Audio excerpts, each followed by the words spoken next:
Hey, what's going on, everyone? Another week, another video, about a topic that, as always for me, takes me into the past, in order to, I suppose, better understand the future. But it's always a topic that greatly affects the games industry, and has in many ways, impacted it for the better, but also in many ways, in my opinion, impacted it for the worse. Now, if we all remember, which I'm sure many of us do, Nintendo, amongst the HD tech giants that are Sony and Microsoft, with their PlayStation 3s, PSPs if you want, and Xbox 360, Nintendo released two vastly underpowered consoles that changed gaming, and arguably, much of the world, as we knew it. Those consoles, became being the Nintendo Wii and the Nintendo DS. Both these machines, pushed lower specs when compared to the competition, and focused more on how we play and interact with our games. This led both machines to become extremely successful, whilst baffling developers and the gaming world, who were all pushed to believe that bigger was always going to be better. But then they were proven vastly wrong with the Nintendo Wii and DS. But also during this generation, we saw many larger studios, crumble and fade into the gaming abyss, due to games development and marketing costs skyrocketing in the HD era. But at the same time, we also saw the rise of the indie community, a new wave of small creators, making a living off low budget, yet quality titles. Reminds us all, of what gaming, used to be like way back in the day.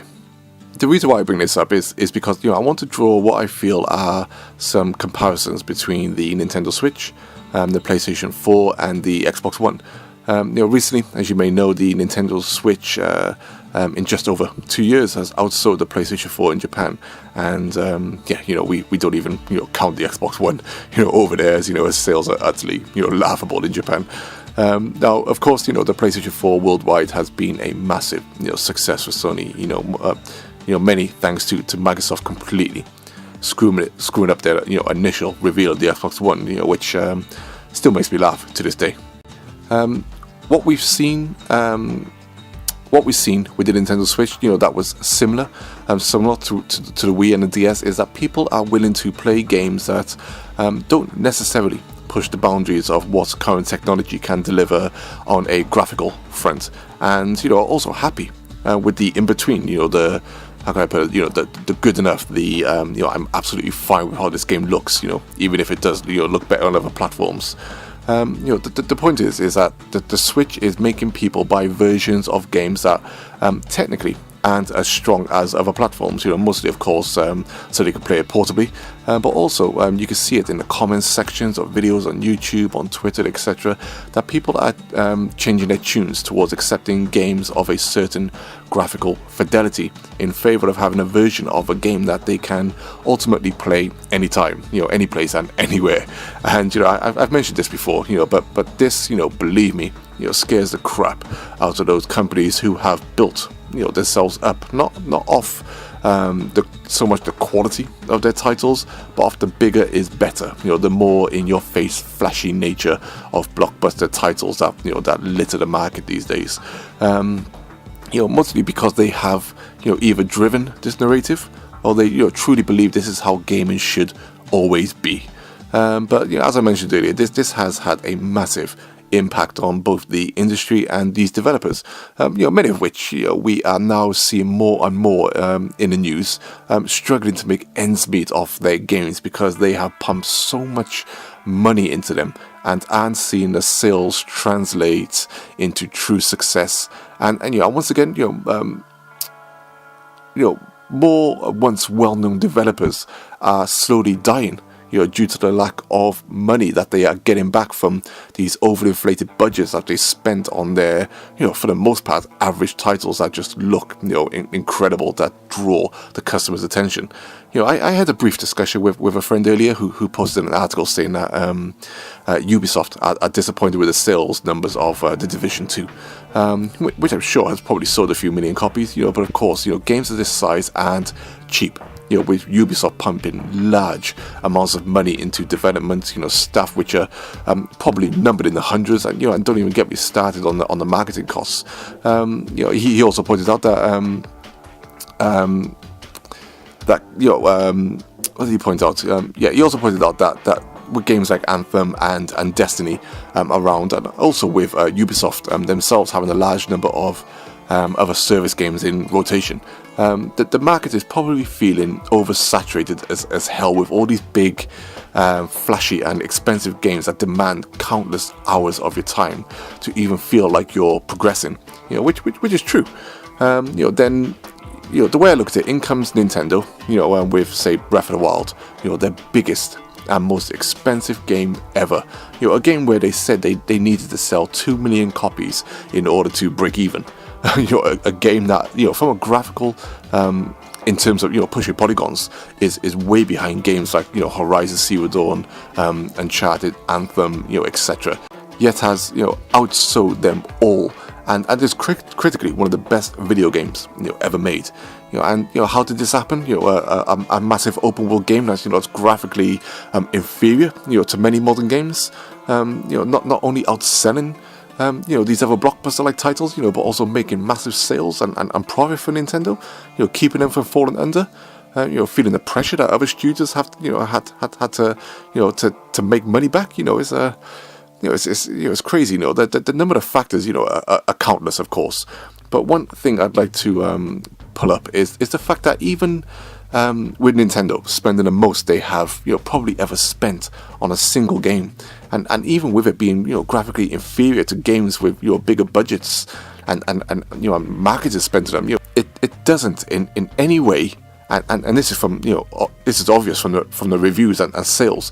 It doesn't in any way take away from the experience or how engaged the player can be in The Legend of Zelda: Breath of the Wild.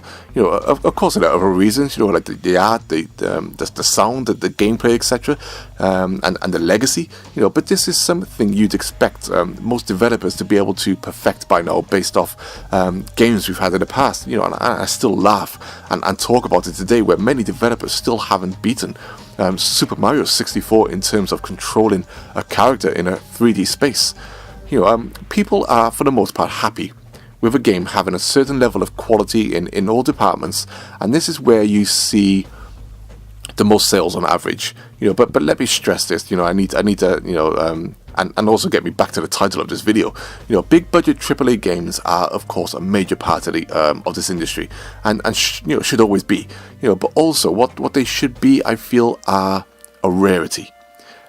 Visions of ideas that demand the need to be something beyond the average in order to deliver a concept that might, for the most part, be impossible to achieve on a lower budget. Games like, say, Cyberpunk 2077 as an example.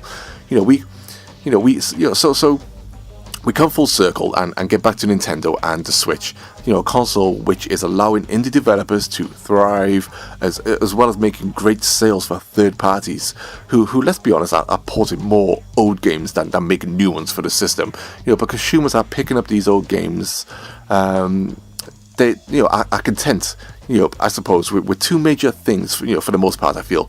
One, they can play it anytime, any place, anywhere, and two, the game looks good enough to them.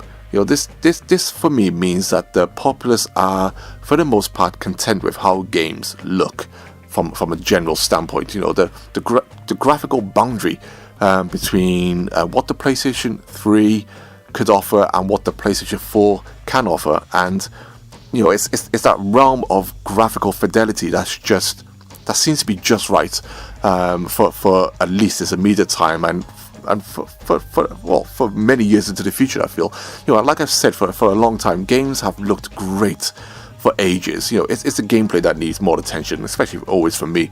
And for many tech heads, even it's having the game running smoothly and looking clean over, I suppose, having a game looking close to realism with every single release.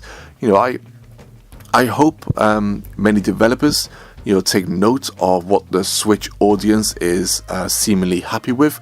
Slow down their obsessive and expensive needs to constantly try to create visually stunning games with every single release, and focus more on delivering just great looking games on average with great gameplay, and leaving the massive expensive games to be in once in a blue moon, so that when they do come along, people are really impressed with what they are seeing.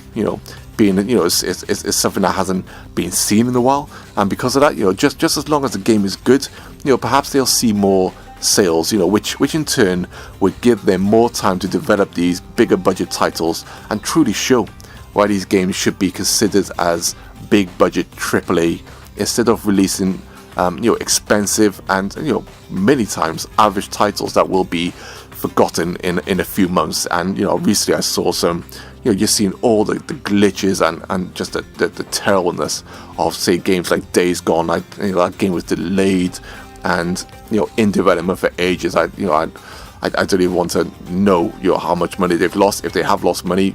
But I would think so. I don't even know how much the game is sold. So I'm just speculating there. But you have to think, reception-wise, after everything they tried to get done with that game, that they can't be too happy. But anyway, I digress. I think we're getting wind already that Sony, aren't going to be entering the market with, say, a Nintendo Switch alternative, and will most likely, continue the same course as they always have, by having a vastly more powerful console than the previous one. Hence continuing the trend of developers feeling the need to develop games that graphically hold up to the system specs and expectations that consumers of those platforms have come to respect, and I'm sure Microsoft won't be far behind, no matter how they try to spin their online approaches with the cloud or streaming or whatever.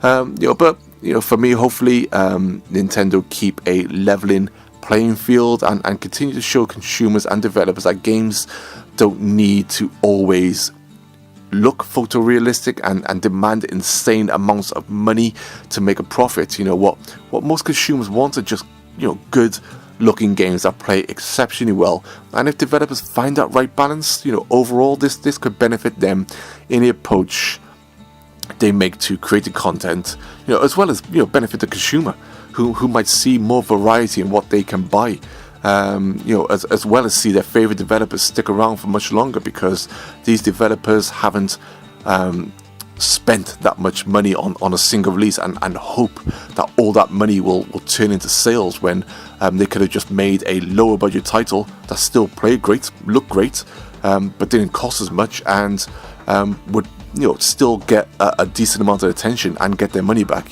But as always, these are just my thoughts, and I've always been interested to hear your own. So if you manage to make it through this waffle, thanks for listening, and leave a comment, and I'll get straight back to you. But let me know your thoughts, on where you are in terms of, this is another one of those graphical fidelity, where we are content, where you feel developers need to be focusing their time now, because outside the graphics, developers can do some amazing stuff in terms of physics and AI and stuff, because we see it in the odd game. And as I always bring up, Breath of the Wild was a Wii U game, and there's just stuff in there that you don't even see in most expensive modern AAA games.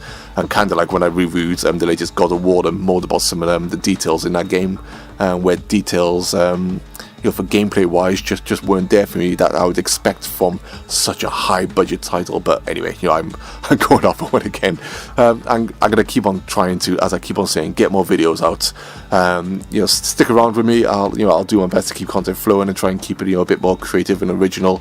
And if there's any news stories, like I said, I'll touch upon those, because obviously we've had Mario Maker and the Mega Drive Mini looking great, and all these stories. And I always try to, if I'm going to talk about these stories, I need to, it needs to be something I feel is truly interesting, instead of just generally talking about the news that you can get from anywhere. But yeah, let me know your thoughts below. Thanks for listening. Take care all. Peace.